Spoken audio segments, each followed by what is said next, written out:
tudo bem com vocês? Bom, hoje eu vim falar das minhas leituras de 2025. Eu tinha feito esse vídeo no ano passado mostrando as leituras de 2024, mas foi para o aplicativo de vídeos curtos, inclusive me sigam lá. E esse ano, de volta para esse espaço que é o meu canal no YouTube, eu resolvi mostrar todas as leituras que eu fiz completas esse ano. Aqui também é uma forma de eu detalhar um pouco mais e contar a minha opinião sobre cada uma delas. Inclusive, eu estou falando leituras e não livros especificamente, porque esse ano de 2025 foi o ano que eu comecei em outra faculdade e, consequentemente, eu fiz duas faculdades ao mesmo tempo, ainda estou fazendo no caso. Então, algumas leituras foram leituras acadêmicas. Também não somente li livros, não somente li literatura, mas também li HQ, que também está incluso aqui. Então, vou mostrar tudo para vocês em ordem de leitura. Bom, o ano para mim começou terminando 3 leituras que eu tinha iniciado ainda em 2024. Eu sou do tipo que só considera que uma leitura está concluída quando eu realmente termino ela, que nem um filme. Então, esse livro eu comecei em 2024, mas eu só terminei esse ano passado, 2025. Que foi esse daqui, O Azul Daqui é Mais Azul. Esse livro é desse autor aqui, estrangeiro. Eu gosto desse autor porque ele fala sobre a juventude de uma forma muito simples, um livro muito leve. Então, foi uma leitura sobre um menino chamado Blue, que está terminando o ensino médio. Ele terminou o ensino médio, inclusive, em 2021, que foi o ano que eu terminei o ensino médio. Então, eu me senti muito representado nesse livro, pelas questões também que são pautadas aqui. Pra mim, me pegou muito nessa memória do ensino médio, justamente. Uma parte aqui que eu até marquei, ele falando sobre quanto a gente se agarra nessa memória do que foi o ensino médio, mesmo que para alguns tenha sido um período terrível, mas a gente tende a lembrar desse passado bom que nunca existiu de verdade.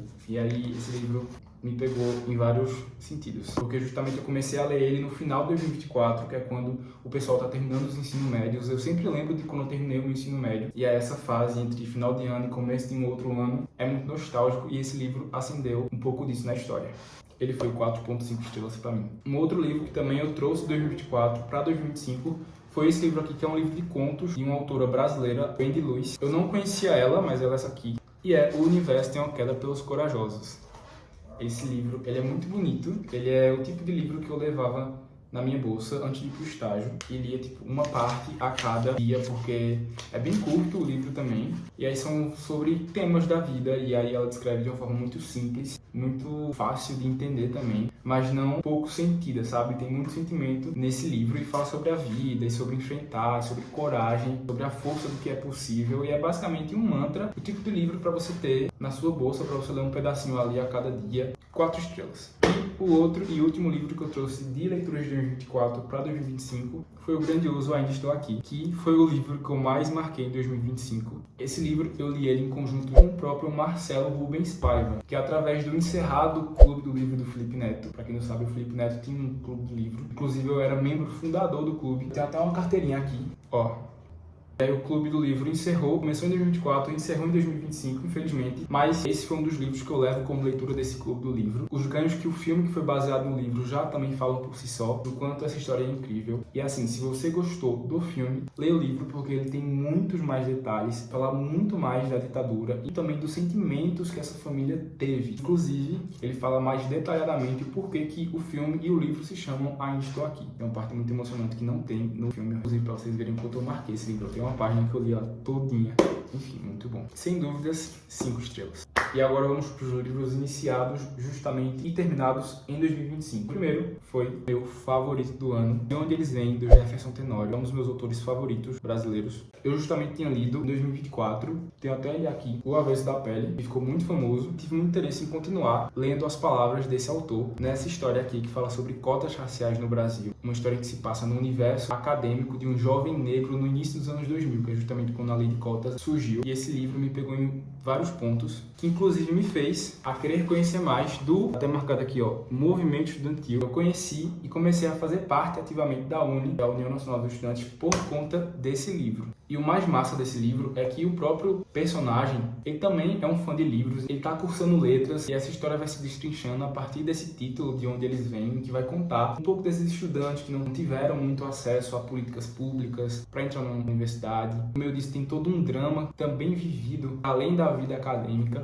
Recomendo demais esse livro e é 5 estrelas, favoritado e o meu livro favorito de 2025. Solitária foi o meu segundo livro e mais um livro que eu também li pelo Clube do Livro do Felipe Neto. E assim, gente, foi meu primeiro livro da Eliana Alves Cruz. Eu conheci essa autora, inclusive, pelo Jefferson Tenório, em uma entrevista no YouTube. Eu conheci ela e, coincidentemente, também esse livro foi para o livro do Clube do Livro do Felipe Neto, onde lá a gente também conheceu a autora. E esse livro, gente, eu não tenho nada muito o que falar, a não ser recomendar esse livro para você que gostou de Que Horas Ela Volta. Se você gostou desse filme, com certeza você vai gostar desse livro, porque ele retrata muito sobre a vida das empregadas domésticas no Brasil de uma forma muito mais sentimental, de uma forma muito corajosa também. Para mim, ele é 4.5. E outro livro lido foi pelo aplicativo do Kindle, que é Misery, do Stephen King, que eu também li em conjunto com outro clube do livro que eu participei, que é o Clube do Livro King, o clube do livro da minha amiga Gabi, para fãs do Stephen King ou pessoas que querem conhecer mais do autor. Como eu, por exemplo, sou apaixonado pelo filme do It. Tenho, inclusive, o livro do It na minha estante, mas nunca terminei de ler o livro por ele ser muito grande. Tinha curiosidade de ler outros títulos do Stephen King. Misery, para mim, foi um título ótimo, eu adorei a história. A gente não somente no Clube do Livro leu o livro, mas também assistiu o filme. Para mim, o livro acaba sendo melhor, porque ele detalha muito dos sentimentos desses personagens em meio a um suspense puramente psicológico. Se você gostou de séries como, por exemplo, Bebê Rena, por favor, leia Misery, literalmente uma louca obsessão. Enfim, pra mim foram 4.5 estrelas. O próximo livro foi até uma surpresa pra mim, porque eu não esperava gostar, que é Razão e Sensibilidade, da Jane Austen, que eu nunca tinha lido ela. Eu não sou muito fã de séries como Bridgerton ou histórias no geral que envolvem romances de época, mas por algum motivo esse livro aqui me pegou. Ele trata justamente do amor com perspectiva racional e emocional a partir de duas personagens que são irmãs, um que é justamente mais racional, outra que é mais emocional. Fora que essa edição ela é muito bonita e me colocou para esse universo que eu não sou muito familiarizado, mas foi muito massa, de verdade. É um romance bom. O filme também é bom, eu vi ele umas semanas depois que eu tinha lido o livro. Para mim foram 4 estrelas. A Misteriosa Livraria Yokai. Esse é o tipo de livro que eu conheci em uma livraria. Sabe quando você vai numa livraria e fica nos livros que tem na estante? Não vi ninguém falando sobre esse livro. Pelo que eu vi, é um livro lançado no próprio ano 2025. E também é um tipo de romance que eu não curto ou não sou tão familiarizado. Que é um romance com personagens coreanos, orientais, enfim. Esse caso aqui é um romance com um personagem japonês junto com um personagem brasileiro. Talvez por ter essa brasilidade um pouco na história, esse livro me pegou um pouco mais. Porque o livro é de um autor brasileiro, que é esse daqui, que eu não conheço também. É basicamente sobre um garoto que herda do avô dele uma livraria. E aí ele meio que não sabe muito o que fazer com essa livraria. Agora ele tem que lidar com essa solidão desses livros. Mas, além do romance com esse brasileiro, também ele vai conhecer nessa livraria alguns seres místicos, tipo esse aqui na capa, esses aqui, que vivem nessa livraria. São seres que realmente são da cultura japonesa, pelo que eu entendi. Tipo lenda, sabe? Só que em uma livraria. Foi uma história legal, eu dou 4 estrelas para esse livro. E eu conheci muita coisa da cultura japonesa. Outro livro, eu não tenho nem físico, nem digital, que eu li porque eu peguei emprestado na biblioteca da minha faculdade. É Ideias para Adiar o Fim do Mundo, do Ayrton Krenak. Nunca tinha lido nada dele, eu resolvi ler e me ajudou muito para, inclusive, fazer um trabalho sobre justiça de transição e conhecer um pouco mais dessa literatura de povos originários. Super recomendo. Para mim, esse livro é 4.5. Só leiam. Bom, como eu falei para vocês, também em 2025 eu comecei uma outra faculdade, que foi a faculdade de licenciatura em História, e consequentemente eu li algumas coisas sobre, como por exemplo, Pedagogia do Oprimido, que para mim é uma obra sensacional. Nesses anos iniciais de licenciatura em História, por ser licenciatura, a gente paga muita cadeira voltada para educação, pedagogia. Eu já tinha esse livro desde 2023, mas eu nunca tinha pegado para ler, por algum motivo, sei lá. E aí meu professor recomendou, eu até escrevi aqui na época o nome da matéria para não esquecer, e a gente leu esse livro nas próprias aulas, e foi muito bom a discussão sobre. Para mim, foi um livro de 4 estrelas. O próximo livro foi Mãe de um Adicto, esse livro da minha amiga Tereza Souza, que inclusive participou do Big Brother, o BBB 19. Eu acho que esse é o primeiro livro dela, que é bastante biográfico, porque fala justamente da experiência dela como mãe. Eu li esse livro no mês das mães, sentimental, muito lindo, feito pelas suas próprias palavras. Para mim, esse livro foi também 4 estrelas. O próximo livro, esse que eu tenho desde 2023 também, é um livro sensacional. Você que quer se entender um pouco mais, ou conhecer um pouco mais de como é o mundo de uma pessoa que é psicóloga, um pouco sobre como é o processo de fazer terapia, só que do outro lado, no caso como terapeuta, literalmente o que diz aqui, ó.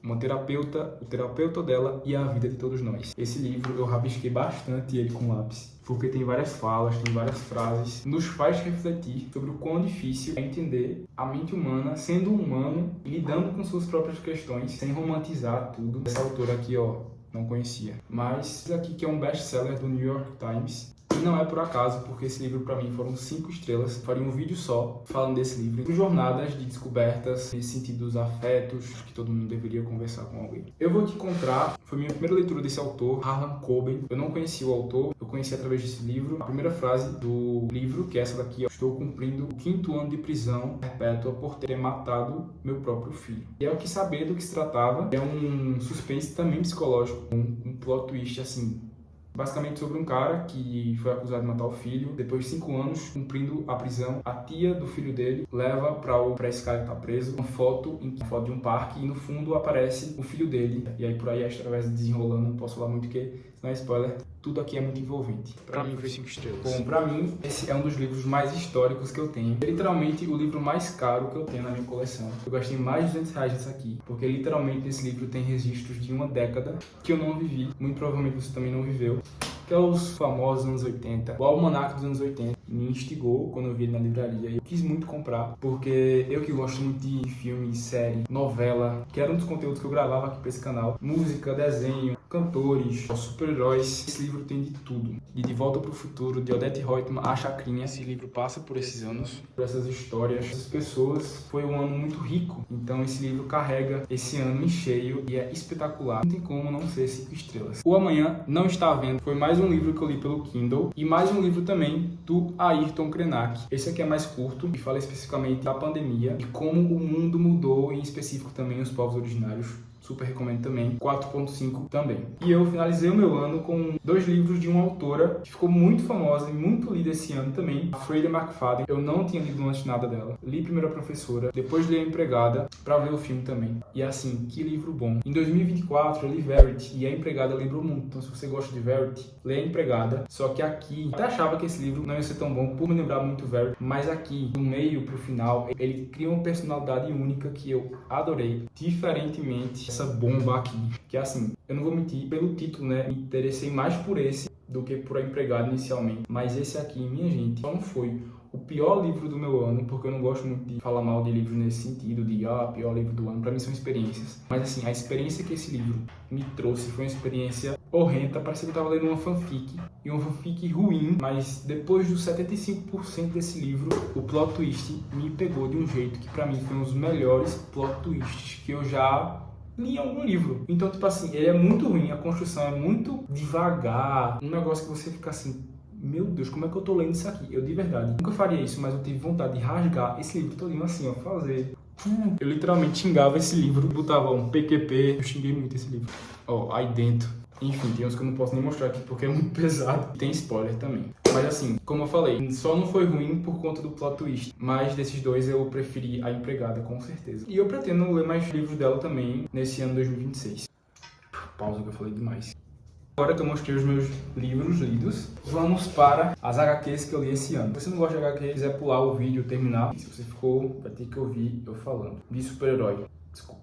Bom, esse ano uma paixão pra mim, que é as HQs, que é uma forma de leitura também, por mais que não seja considerado literatura. Acho que muito me distrai, muito me tira desse vício, que é essa bexiga desse celular. E desde 2021 que eu coleciono alguns títulos, mas nunca foi uma coleção que eu fui muito avante. E esse ano com o filme do Superman, que me instigou pra conhecer mais do universo da DC, que eu sempre fui mais do universo Marvel, Vingadores e tal. Acabei comprando tudo isso. Então vamos lá. Primeiro tem esse daqui, que é de uma coleção, que é a DC de bolso. É basicamente um encadernado mais barato e mais acessível. É muito compacto nesse sentido. E esse em específico, que é Superman Entre a Foice e o Martelo, a gente vai conhecer um Superman comunista, em que essa história não vai nem ser a favor do comunismo, nem criticar o comunismo. Vai trazer um Superman que, ao invés de ter sua nave pousada nos Estados Unidos, a sua nave é pousada na União das Repúblicas Socialistas Soviéticas, ali no período de Guerra Fria. Eu até marquei algumas coisas aqui, porque traz um Superman com uma visão muito mais politizada da coisa. Se você gosta de estudar ciências políticas, sociedade no geral, e gosta de quadrinho, esse título é muito interessante, porque é uma outra origem do Superman. E o final tem um plot twist que eu fiquei assim,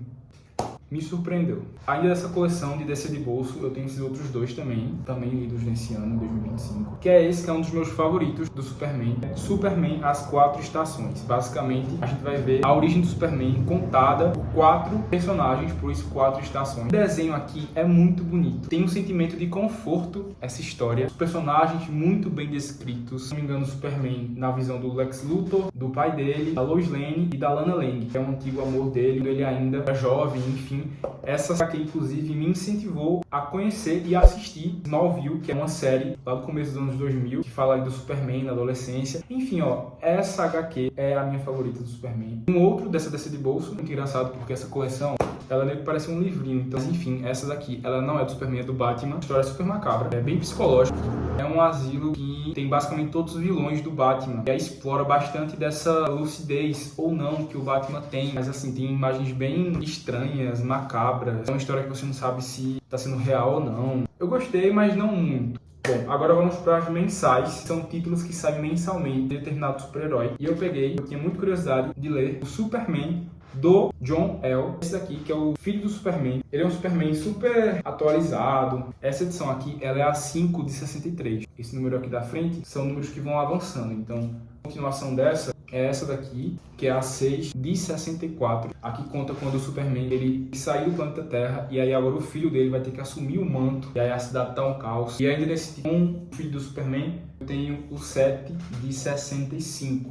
Mas aí basicamente são esses, o 5, o 6 e o 7 dessas mensagens do Superman, com o filho do Superman sendo o Superman principal do universo. Como eu disse, essas são mensais, porém não são mensais foram lançadas nesse mês de 2025. Essas, se não me engano, são de 2022 e essa daqui é de 2023. Essa é a número 1 de 78, porque aqui é uma outra fase do Superman. O Superman agora está de volta para o mundo, para suas questões. O Lex Luthor está preso. Adoro essa foto aqui de trás que tem a super família. E aí, basicamente, por serem mensais não desse ano, eu não comprei nas bancas, eu comprei elas online. Agora vamos para as que eu comprei em banca, que são as mensais de 2025. Começando por Poder Absoluto, que é uma mini saga que antecedeu essa nova fase dos quadrinhos que veio aí em 2025. Essa é a número 0. A gente vai ver a Amanda Waller, quem assistiu o Esquadrão Suicida viu que ela é interpretada pela Viola Davis, que ela se reúne com outros super vilões para tirar o poder deles. Por isso o nome Poder Absoluto, e também ela mistura os poderes. E é muito interessante essa história, porque depois dos super-heróis terem perdido seus poderes, reconquistado seus poderes, nessa saga, o universo da DC vem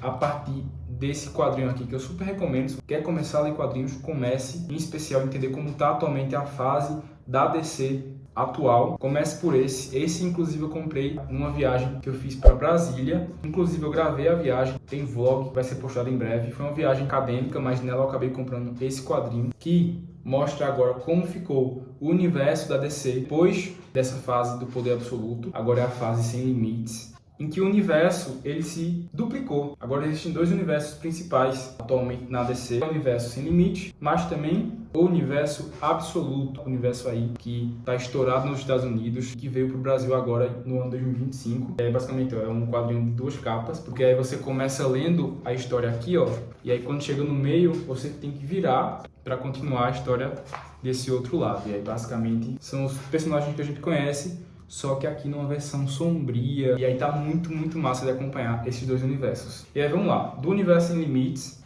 eu tenho esses títulos da Liga da Justiça, e aí a gente vai ver, né, como a Liga da Justiça se reorganizou depois dessa fase atormentada do poder absoluto. Tá muito boa essas mensais, esses traços do Dan Mora.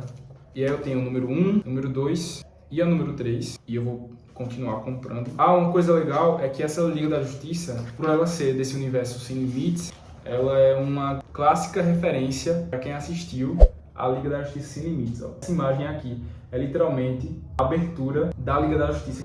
Enfim, muito massa ver seus heróis da infância agora com uma perspectiva mais amadurecida, nem com histórias mais amadurecidas. Bom, e para além das mensais da Liga da Justiça, também tem as mensais de cada super-herói. Por exemplo, a do Superman e do Batman. Eu não comprei as continuações, ainda tô vendo se eu vou colecionar ou não. Mas eu gosto muito da do Superman, porque a gente vê o Superman junto com a Lois Lane nessa arte que, assim como a Liga da Justiça, é muito bonita. E nessa do Batman, a gente vê o Charada preso. E aí tem um Batman envolto num suspense policial, porque tá acontecendo uns assassinatos em Gotham. Como eu falei, para além desse universo original, também tem o universo absoluto, que eu tenho os 3 principais títulos: Batman, número 1, Superman, número 1, Mulher Maravilha, número 1. São histórias incríveis. Essa do Superman, inclusive, se passa no Brasil. Dessas 3, eu acho que a minha favorita é a do Batman. É uma origem muito massa. Um Batman, inclusive, muito novo. Nasceu em 2004, então é um Batman da minha idade, da nossa idade. E a da Mulher Maravilha é basicamente ela lutando contra o demônio. É muito insano. Pra fechar essas HQs, em específico da DC, eu comprei curiosidade de mangá, mas que eu não leio muito mangá, e Coringa, que é basicamente quando o Coringa transforma o Batman em um bebê levemente engraçado, Coringa cuidando do seu arqui-inimigo como uma espécie de pai. Só que a história não me instigou e queria muito Vingadores: A Queda. Porque aqui a gente vê ataques do Ultron a uma Wanda completamente insana, todos os personagens meio que contra ela. O desenho também é muito bonito, muito bom, Vingadores: A Queda. Quarteto Fantástico também foi um filme lançado em 2005 e eu tenho essa HQ que é bem curta, mas é bem introdutória para quem assistiu o filme. Vai contar basicamente a origem deles, de como eles se formaram, de como eles já adquiriram seus poderes. Bem boazinha essa HQ. Assim como a DC tem suas mensais, a Marvel também, e eu fiz a leitura de algumas delas também, começando por Um Mundo Sob Destino. Agora o universo da Marvel vai ficar bastante focado no Doutor Destino, por uma questão de marketing também, para o filme que vem aí, Vingadores Doomsday. E no universo dos quadrinhos, o Doutor Destino, ele adquire a capa do Mago Supremo, que até então era o Doutor Estranho, mas agora ele assume a capa e ele meio que quer assumir a governança do mundo todo. E aí os Vingadores não vão muito a favor disso, e aí começa, e aí depois tem as continuações que eu não comprei ainda. Nesse contexto, e ele designa o Homem-Aranha a um desafio, uma coisa bem maluca, porque o Doutor Destino agora está interferindo em tudo. Eu tenho o número 1 e 2 desse título, O Espetacular Homem-Aranha, mas também tenho esse título aqui, que pra mim é o meu favorito, que não tá nesse universo, que é Miles Morales. Aqui a gente vê o Miles Morales junto com o Pantera Negra, esse é o 1, esse é o 2. E no meio dessas HQs tinha uma outra história, que é o título Os Espetaculares Homens-Aranhas. É fenomenal, é basicamente histórias com o Homem-Aranha do Peter Parker e do Miles Morales juntos. Eu nunca pensei em ver essa dupla junta. E é basicamente esses títulos envolvem uma história só com o Miles Morales e outra com o Miles Morales com o Homem-Aranha do Peter Parker. Então essas foram as minhas leituras do ano, como eu falei pra vocês. Um ano que houve não somente leitura de ficção, mas também leitura de livros acadêmicos, muita HQ. No total foram 25 HQs e 17 livros. Em comparação com 2024, que eu só li um HQ, esse ano foi um grande avanço, mas foi, de certa forma, menos livros lidos, porque em 2024 eu li 20 livros, esse ano foram 17, mas juntando com as HQs foram no total 42 leituras, então foi um ano bom. Espero no final do ano ter a oportunidade de fazer esse vídeo também. E se você gostou, quer que eu fale um pouco mais dessas leituras, lá no TikTok eu falo bastante, pretendo falar aqui também. Deixa o like, faz tempo que eu não falo isso. E segue também no Scoob, que é uma plataforma, uma rede social que a pessoa vai adicionando ali as leituras que a pessoa está fazendo. E é isso, até o próximo vídeo ou até a próxima leitura. One is the loneliest number that you'll ever do.